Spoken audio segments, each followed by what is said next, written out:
Cleveland and Pittsburgh. It's a Rust Belt city in Ohio, formerly known as Steel. I've also lived in South Clemson, South Carolina, and I've also for a year, and I also lived in Toronto, Canada for over 3 years before joining the Air Force. What made you want to join the Air Force White Robe program? Multiple reasons, but basically it fit in line with what I love about the Chapel Corps and being a good wingman, being there for other people and supporting the events here, just supporting the overall environment, kind of brightening someone's day.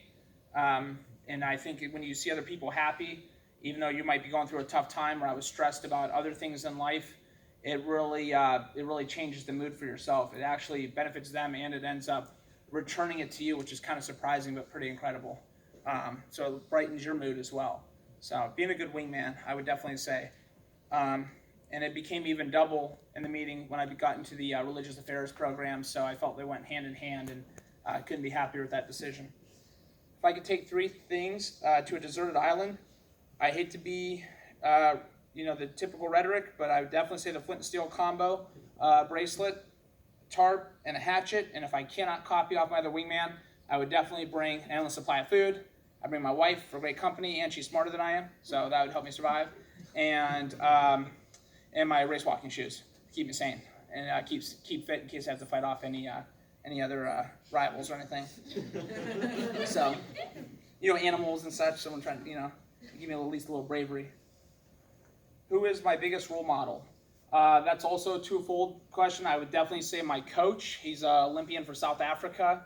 He's very to the point, very wise, but very humble, and also very successful. He's the kind of person who works in the dark when everyone else is sleeping and then shines when the test is on and the heat's hot. And I really respect that about him.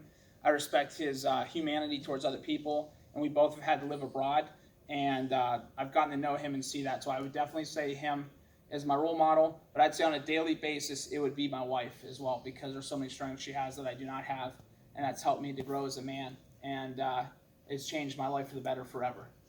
So I'd say on a very personal level, that'd be a tough one because they've helped me both in different ways. My favorite memory before joining the Air Force, again, easily, you could tell, hey, I kind of categorize things. I would say personal and deeply and eternally be the birth of my two sons. That's profound. It's a challenge, but it's also one of the most beautiful things I've ever seen. And it also grew my relationship with my wife as well, seeing that she sacrificed for our family to thrive and go on, and that really meant a lot. So I would definitely say that. And on an athletic sense, it would be earning the bronze medal at the 2016 Olympic trials on a personal athletic note. Hobbies, I kind of mentioned that in my last answer. I love competing in track and field. Was a national champ in college, the first in my school's history. Ended up getting a Hall of Fame, so I continued that when I was professional. I use the term professional loosely because you're not getting like multi-million dollar deals.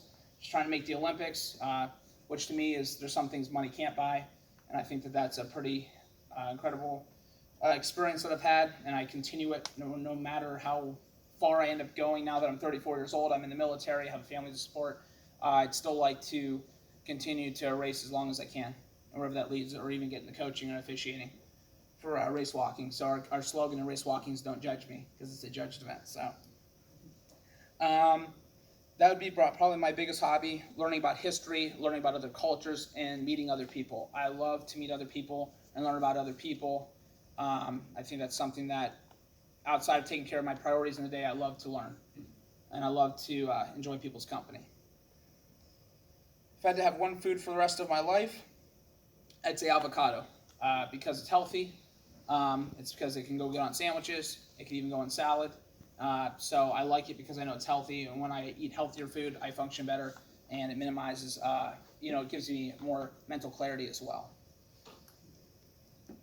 What I hope to do, or my goals in the Air Force, are definitely to be the best RA I can be. I definitely feel an answered prayer, and that's not like a pun. I really feel it's an answered prayer to be in the RA program, as well as, I feel that it fits. It's a win for me, and it's a win for the Air Force. Hopefully, I know that, I haven't worked actually in the field yet, but I've through the tech school, through my experience, it's just been incredible to have that opportunity. And it was one that I didn't think I was going to get this soon in my life, in my Air Force career. Maybe one day I want to at least make staff sergeant. And I've had a goal before I ever joined the Air Force to be a chaplain.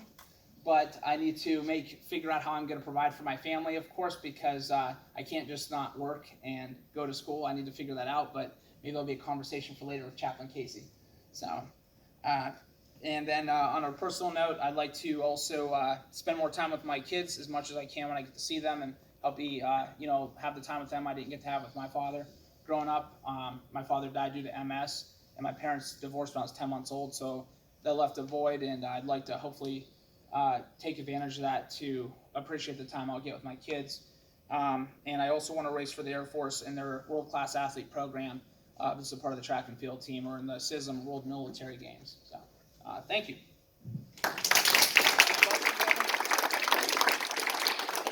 Any questions? Awesome. Thank you.